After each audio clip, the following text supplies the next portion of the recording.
Calgary Police Service is investigating a suspicious death that occurred in the community of Douglasdale last night. At approximately 8 p.m., Monday, January 16th, 2017, police were called to a home in the 100 block of Douglas Bank Way S.E. after receiving numerous calls for reports of a disturbance and a possible break-and-enter in progress.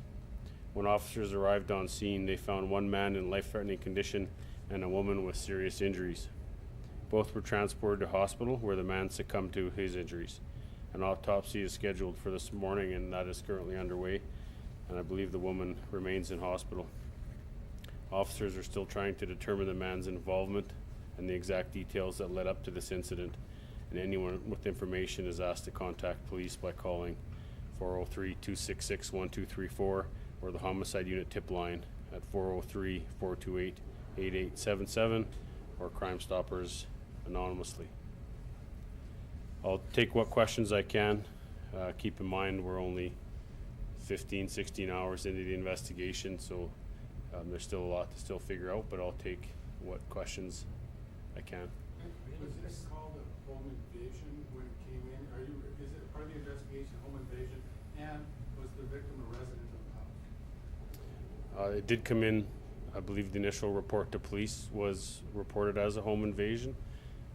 The decedent did not live there, and we're still trying to determine exactly what went on leading up to him entering the residence and then once inside.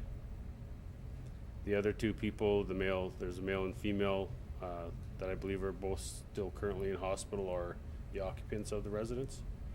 The female was injured in an attempt to leave the residence during the altercation. Did you guys find drugs or weapons or anything inside the house? Continuity is currently being maintained on that residence while investigators prepare a search warrant, and then we'll go through it, so I'll know more once that's complete. Neighbors are saying that police made repeated calls to this residence in the near past. Can you comment on that? Not specifically on the reasons why. I can tell you that police have attended that residence before, and the three people that we know of and dealt with overnight, being the two occupants and the decedent, are all known to police in various fashions. Do they know one another? Still trying to determine that. Are they renting the home or are they owning, or are they homeowners? I don't know. They're the occupants of the home. I don't know if they rent or own though.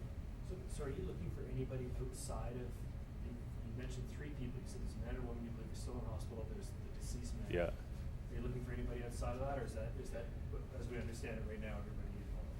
Well, right now we're still conducting interviews to try to determine what happened, so we've been receiving various degrees of cooperation. Part of the challenge with these investigations is trying to determine what part of that cooperation is truthful and what's not. That takes an enormous amount of investigative effort to do that and corroborate. So once we have a better picture based on the interviews, we'll know what's going on, and then be able to pursue anybody else that may be of interest. In the meantime, we'd encourage anybody that has any information or knows what happened last night to come forward to police and provide that info. Excuse me a second. Was a firearm recovered at the scene? I'm sorry. At this point, one has been recovered. That scene's being contained, and then it'll be searched, so that may still come. That's definitely something that we'd be looking at, but the residence hasn't been searched yet. It's just been contained. And the victims, shooting victims, was his vehicle been identified outside the residence? There's a number inside the cordoned off area. As of yet, I'm not sure if it's been located or not, if there's any other vehicles at play. So no reports of any vehicles leaving the scene after the call to 911? None that I'm aware of. And just one final question for me. Neighbors were talking about a little girl. Was there anyone else in the house at the time? I don't believe so, but we'll know more once the interviews are complete, and I'm not aware of any children in the residence at this point. That's a possibility, but I'm not aware of that. About the possible suspects in this incident and identified or accounted for? Well, as I mentioned earlier, we'll know better who we're looking for once we're satisfied with an account of what actually happened. We'll know if we're looking for anybody else. Have the two victims been interviewed? They have, and I believe they're still currently being spoken with. EMS is described as seen as a little chaotic. Is that fair to say? Can you explain a little bit, if you can, why it was described that way initially? Well, I think there was multiple calls to that residence, and both from the occupants and potentially neighbors. Once the occupants of the residence started scrambling around and running to neighbors and things, you get multiple calls. Police show up. There's people everywhere. The officers are trying to make an immediate assessment and determine what's actually going on. There's multiple people to talk to.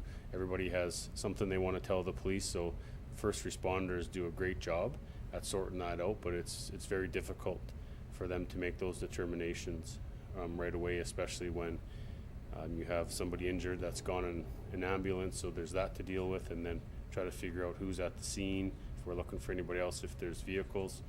That all takes time, and then that all contributes to what may be reported as the chaos.